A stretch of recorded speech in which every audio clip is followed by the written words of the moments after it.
Hello, this is Antonio Saillant, your host at Celebrity Spotlight Radio. And tonight we have a special guest, Jen Senko, and she is a documentary filmmaker. And her film, which is entitled The Brainwashing of My Dad. Wow, that name alone stops you. And it couldn't come at a better time because of the fact that the presidential race is at its stretch. And because this film it explores the rise in popularity of conservative media by profiling the filmmaker's own father, who at his twilight years falls into a deep addiction to conservative talk shows. This is a very interesting subject, and I'm going to be interviewing Jen Senko, and in depth, so you can understand the whole idea of this film. It's just amazing the things you find out, and I got interested because when I saw the poster, amazing poster, amazing title, and it drew me. But the facts that are in this film, it's just wow, amazing. So let's go on with the interview, and afterwards, after the interview, we'll talk more and see what information we could gather. Okay, here we go. When I saw the film, I was very intrigued by it. I learned a lot of information. I wanted to know, how did you come up with the title? It always was the title. In my mind, it's so strange because I got a lot of flack for the title. I had our executive producer, I had many people try and talk me out of the title. And I just said, no, this is the title. And I didn't want it to be The Brainwashing of My Father, because that would make it so serious, and I wasn't sure if there was any such thing as brainwashing, right. And I wanted it to have sort of like a little sci-fi feel, because I wanted it to also be entertaining and to kind of recall the movies of, the communist scare movies, Red Scare movies, and, I wanted it to have like a certain kitschy feel to it. So there was never any question. It came to me one day and I just stuck with it. How did you come up with this idea? Because is this your first feature? No. The last feature that I had was 55 minutes, and I co-directed that with Fiore De Rosa, and that was called The Vanishing City.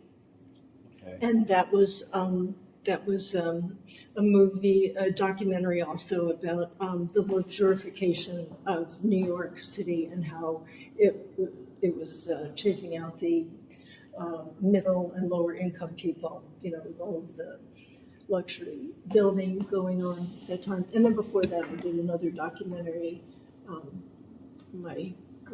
in the 90s called Roadmap Warrior Women. That was that was like, 25 minutes. And then I did I produced a bunch of short films for friends. Narrated. Okay. So when you came up with this idea, was it because of your dad? Because you saw like changes, but not just your dad, but maybe some of your friends? Yeah. Too. And then you said, there's something here. Yes, because that's a very good question, because I did start noticing, my dad would say these things to me like, oh, there's no such thing as organic food. And then a friend I had who was constantly, she was constantly angry and always bringing up political things. She said the same exact thing within the same week that he said it. She read Drudge and he listened to Rush Limbaugh. And then I had a cousin who would start to say very similar things. So I'm like, what's going on here? Yeah, so it was both a personal journey because it affected us so much, and then it was also like, I want to tell the story of what I think is going on and find out in the process of doing a movie, is that what's really going on? Now, how did you get everyone together? Did you have help? I mean, obviously you did. But how did you pitch it to other people to, hey, let me do a movie about my dad? Whoever I talked to about it, I guess the friends that I had were very encouraging. But are you also asking how I got some of the people in it? Well, some of the people, that are in it, and like Matthew Modine, like how did he come into the picture? In order to produce this film, was it already completed, or no? He just, that's what I want to know. Like, Okay. What happened is I had a Kickstarter campaign in late 2013, and I asked Alexia Anastasia for help, a little bit of help, and I had known Bill Plimpton, and he was running a Kickstarter campaign at the same time, and Adam was helping Bill run that because he's a master producer. And so she said, why don't you tell Bill that you know Adam and ask him if he can include something about your Kickstarter campaign in his Kickstarter campaign. So I called Bill one day and I just said, hey, Bill, would you mind if I asked Adam? And he goes, oh, you know Adam? I was like, yeah, I know Adam. How do you know him? I know him from the internet, and so that's kind of how it. Then his business partner is Matthew Modine. So Matthew saw the trailer and then, identified he liked it, and next thing I hear is he wants to come on board, and I'm like, holy smokes, am I lucky? Wow, that's very good. Because he's actually my brother's idol. My brother passed away years ago, but his favorite film was Vision Quest. His what? Vision Quest. Yeah. Oh. He played the wrestler because my brother was a wrestler about the same age, I would guess, at that time. Yeah.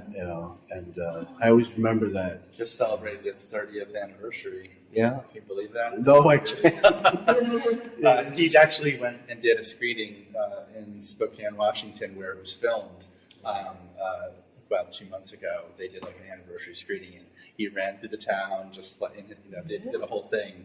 Yeah, that's it's a big deal. Very motivational film. Yeah.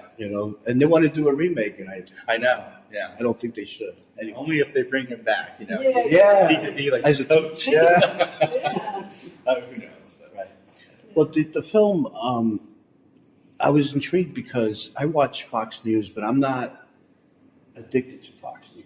I watch everything, and like I was saying to Adam is I could see how people could get addicted to it.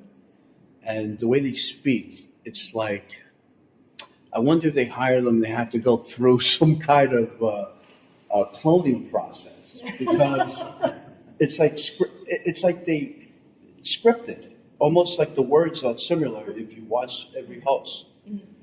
And Roger Ailes is behind that. And who? Roger Ailes is behind that. Yes. And it's just amazing to me that I never really saw out of the box, let's say, and realized that maybe they are brainwashing people, or some sense, or maybe it's us doing it. Mm-hmm. We're believing things that people, because I feel that we believe things what people say because it's the media that's spreading the news, and we believe what they say. Mm-hmm. But I think people take it to the next level. What did you feel about your dad that you said, well, you know what, I got to put my foot down, I got to make a film about this and let people know that this is happening? Mm-hmm. That's what I want to know. Like, how did you, finally come to the conclusion that I got to do this film, I got to show the world this? Because Fox News, have you had any negativity from them because of No, this? I get comments all the time. I recognize the comments. They're the same type of comments that my father would have gotten. I haven't heard anything specifically from Fox News, although someone did recently. Those comments may be imminent, Right. So Yeah. the film coming out on Friday. Our Yeah. email got hacked. I don't know. Yeah. Who knows? But weird things happen. But no, the thing with my dad is I always felt, this sounds strange, but I always felt like I wanted to do good. And even when I was on a dating site, my nickname was Save the World, Please. Which you could take either way, like that it's pompous or, I'm well-intentioned. But I didn't have the courage to make the film when I wanted to make it. What I did instead was I started a media watch group just with us neighbors, a bunch of people in my neighborhood. We all know each other in my neighborhood. And it's called PRISM, People's Response to Inefficient Subservient Media. And we would, watch media, listen to media, read media, and then write, and then, send out complaints. Eventually, it turned into a documentary club. So, and we watched hundreds of documentaries. So I just kept gaining all of this information, and like putting together little pieces of the puzzle. And then, I kept thinking, I gotta do this movie. But I still didn't, I don't know, it was just, I knew it would be big, huge. It was after I did The Vanishing City that I just said, you know what, I keep getting fired from all my other jobs, so I'm going to do this because I had the courage. And I can explain why I was getting fired from the other jobs. I was used to doing really well. I was even a vice president at Smith Barney, but I just, it was like my mind wasn't there anymore. This is what I could understand that, trust me. Like sabotage, like I'm not paying attention, this doesn't matter. So anyway, it was meant to be. So it was after the Vanishing City, and I we did everything, like tons of interviews with, really amazing people. We got them, and like we'd be surprised, how did we get this person or that person? And, I knew the ropes, and I just said, I have to do it. It's time. Wow, because the research and development was just amazing, the way you put together the film. And that must have been very hard to gather the resources for it and make sure you say the right thing too. Because Yes. you're talking about Fox News, and I'm pretty sure watching the film you had people that were you had examples of other people that were watching Fox News and talk shows and got drawn in because I used to watch Howard Stern. And right, but I watched it not to get addicted to the form of brainwashing, but more like he cracked me up. Yeah. He just made me laugh with Me too. the stuff that he used to say. Yeah. Because he made fun of everyone. Yeah. But this was really intense. And did Matthew like the film? Did he? What's his opinion, Adam, about the film? He thinks it's terrific, and this again was always for him a sort of a passion project. Something he again discovering it through Kickstarter, which again just shows what a valuable tool Kickstarter is, not just for raising money, but for the people, for the kind of publicity, for the way that your project can get seen by anybody. Is pretty amazing. So it's a great tool for just sort of it is put yourself out there on Kickstarter. You have to sort of let everyone know what you're working on, but it's a lot of good can come from that. Have you gotten support from other news people? Because it is directed to Fox News mostly, and certain talk shows. A lot of conservative radio, Right. Rush Limbaugh, Yeah. Have you gotten support from other people, like saying, "Hey, this is a great idea. This is." Like Jody Evans, Yeah. who was a great activist and documentary That's producer, came on board as well to help us, and she's been hugely helpful in helping us reach a lot of progressive groups and Yeah. And I think evidence of that support is in who agreed to let us interview them, you know. Right. Right. Like Tom Hartman, Noam Chomsky, Edward S. Herman, Jeff Cohen. Jeff Cohen, actually, we were asking how did we know what to say. We had him like fact check that thing, like Yeah. twice. Okay. And even right up to the end, we're at the end, he's like, we really can't say it this way, you know, and it'd be like, okay, we got to rush back to the studios and have Matthew when he's out, you know, re-record this or that. And Matthew actually helped us get Frank Luntz, who was the famous, you know, Right. Fox conservative wordsmith, and I'm not even sure how they know each other socially, but they knew each other, and he made it happen. And Matthew said he helped him. he did. They worked on with something, project. some charity project they worked on, Right. some non-profit thing. So I think Frank's a good guy. You know, he's good at what he does. He's good at turning words into. He's like a word nerd. Yeah. Matthew, I read, Ted Kotcheff, who's a filmmaker, and Adam knows him. He's my mentor, and I worked with him for many, many years. He did First Blood. Yes, Weekend at Bernie's Yeah. and North Dallas 40, and he was the executive producer of Special Victims Unit for 13 seasons. Right. But he went to a film festival in Germany, That's right. Yeah. and Matthew Modine was there. Yeah. Now, I don't know. I think they were if- both on the jury. Yes, I believe so. Yeah. I don't know. They did a retrospective on his films, on Ted's films. So I don't know if they bumped into each other, they spoke, because I wasn't there. But Yeah. it I'm was sure they did. Yeah. right. And I said, wow, he's on the jury, Matthew Modine. You know, I was like impressed. Yeah. So like stuff like that always, I think it's most likely he probably bumped into somewhere along the lines and knew him and felt that he would be a big help for your film. Yeah. You know, but that was kind of chancy though, if you think about it, because, you know, they may go to him and say, what are you doing? But you know what? Stuff like But I think Jen painted. Because he was. But I think you made sure that he came across as an He did. intelligent and smart guy, but not. We didn't kind of make him into a villain. You know.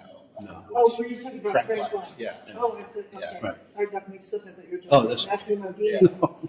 Oh, yeah. Well, the thing about Frank Luntz is, okay, I used to think that he was just, a nerdy wordsmith guy, and I still do think that he gets very excited about what he can create, and but make no mistake about it, he is very conservative, and I disagree with a lot of what he says, but I'm not mean spirited, and the guy was very generous, having us in his home, letting us take pictures of his home. How can you say anything bad about it? It's just like, I don't want to stab him on the back, you know what I mean? Trust me, I've met so many. He was excited about what he was saying, so it's like he's happy, As a woman filmmaker, because I am one of those people that believe in that women should be directors in film.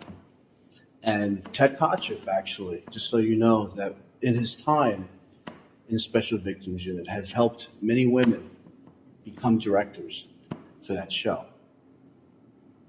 And he's always had Ted Kotcheff. He's a filmmaker and television producer. But I also feel that way too. And I think now that's what's happening. Like when I walked into this office, I said, wow, this is great. I didn't even know it existed, to be honest with you. I really didn't. And how do you feel about that? Because now you're there. Now you're part of Hollywood, and that's what you want to direct your future, correct? Mm-hmm. Do you want to direct a feature, film, movies, television, or just? My passion is activism. I would say I'm like an activist filmmaker. I'm driven by kind of like things that I see, and I just Right, want to do right. good. So, and I also want to make entertaining films. Right. So, and I never want to be like heavy-handed or lecturing Sure. or hammer people over the head. I just want to point things out that I see, and that maybe they would see too. Maybe they would agree with me. And like, you know what, this kind of is weird or sucks. Let's do something about it together. Sure. How did you get into filmmaking? How did you make the adjustment from one to the other? Because I'm an energy engineer and an aerospace engineer, and then I became a filmmaker. Isn't that interesting? And then I'm a writer, Yeah. journalist, We're New Yorkers, activist. though. So, See, right, but I'm. I think we have so many things that we have to do. We have those things we have to do to make money. I was a painter. Right. I discovered painting quite by accident. I drew all my life, but I went to a community college, and the second painting I did, the school offered to buy for their permanent collection. I was like, I'm kind of talented, and so I thought, I want to see how good I can be. What do I have? What do I have? And I always, felt like I wanted to be something. I didn't want to just live through life with my eyes closed. Right. So I went to Pratt, and came out. So I was just doing communications, and I kind of lost interest in painting because I felt like it didn't satisfy the part of me that wanted to talk to other people. People liked my paintings, and I was in love with it at the time, but it wasn't. So I don't know. I got this idea about like making a film about me becoming more independent. So I just said, you know what? I think my medium is a camera. So I don't want to go to film school or anything like that. I don't want to feel competitive or So got a camera, traveled out west, interviewed all these independent women, made this film, and in the process became more independent myself. And that's how I got into it. And I still wasn't sure, do I want to stay in film or don't I? And then somewhere along the way, I realized this combines everything. This combines the visual, which I was always interested in, and activism and writing and everything. And it's a medium that always spoke to me. From the time I was little, movies always, they would grab me. I would live them in my head for days. So you had and I used the art to do this film. Yeah. It's because I know a lot of filmmakers and actors actually, like Gene Hackman. A lot of people don't know he was a painter, and that's what made him a great actor. Yeah. Was the painting. Yeah. My friend Robert Spencer, he played Dick Massey in Jersey Boys, in the musical, the original. In the dressing room between intermission, he was painting in his room. And then all of a sudden he's doing a show, and I'm like, what? I didn't even know he was I'd be painting. rehearsing my lines. Right. I'm like, what? Well, they do it so many times, like they know this stuff, but that helped him become who he is. And so many history of great filmmakers who start in other mediums that graduate to film. Stanley Kubrick was a photographer. Before he started directing.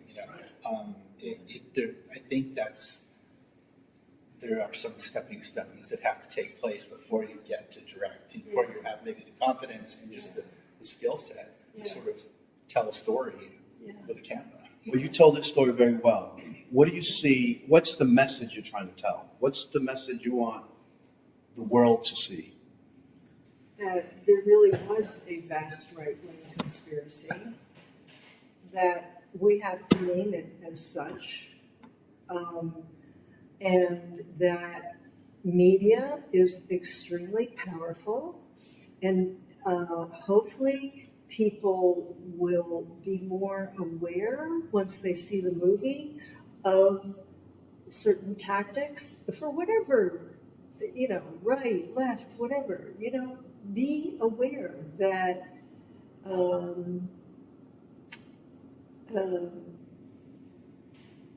media can manipulate, and sometimes that can be good. Like you do want to influence people, but be aware of how you're being influenced. Are you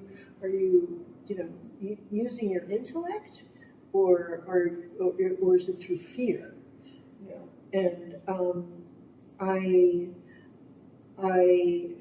feel, and I believe deep in my heart that this is, Fox News and this hate radio and the corporatization of not only the media but the country is a very dangerous thing. And I've learned that it's tearing families apart. I've learned that. Sure. But people reaching out to me every day, we get emails every day. But you also saw changes in your dad at that time. That was like a huge illustration. Right. That was like, I'm living it firsthand. It's emotional. It's so frustrating. It just nearly destroyed our family. So do you see this film going into theaters, or is it directed more into video on demand? However, we can get people to see it. Right now, people are writing to us saying, I live in Minneapolis, or I live in Bohunk, Idaho. Can you bring it out here? And I say, Nate, give us a theater, that's near you, that's independent, that you think we might be able to screen at. We'll write them, and you also call them and tell them you'd like to see it come here. And so far, we have like 20 other movie theaters, and by ourselves, we're just doing it. And however we can get it out there, whatever means, we just want people to see it. Independent theaters are very open to it because they don't have a corporate, structure that they have to approve, like a certain number of screens. If they want to do a single night screening, they can just do it. It's great. So, or do 5 screenings, or 1 week of showings. So we're launching on Friday in New York and LA, and then I think about 5 or 6 other cities have like special showings At the same time on Friday. That's kind of our launch day, and then it will also be on Fridays available on a wide array of video on demand platforms. So Adam, I see that you did a lot of footwork in this film too. Yeah.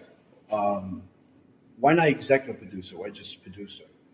Executive producers tend to be a little more on the financing side, a little more on the kind of looking for investors. And, right. I in this film in particular, Matthew and I both, I think, wanted to be more. Didn't want to just be money people. We wanted to be more involved in the creating of the film and helping to get it,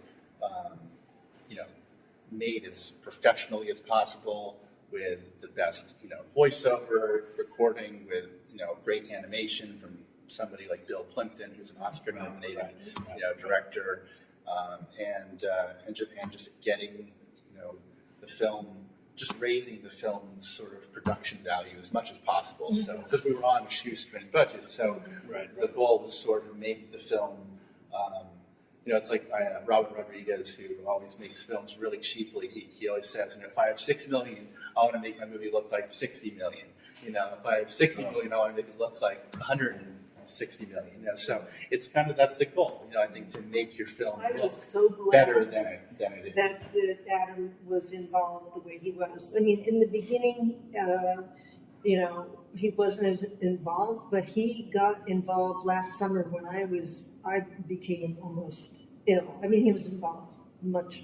During editing, during the filming? It's been, we kind of joined around the Kickstarter campaign officially, but that was over 2.5 years ago. So that's how long Matthew and I have been sort of attached to the project. But a lot of what Jen was doing in the early time that we were involved was just interviewing people and just going around, and she had already set up those interviews. And they would have suggestions, right? Like, hey, why don't you try Frank Luntz, or why don't you try this guy, or let's see if you can get that guy. Or sometimes I would write something and I would throw it out to them, and they would go, it could be written better because I'm not the best writer.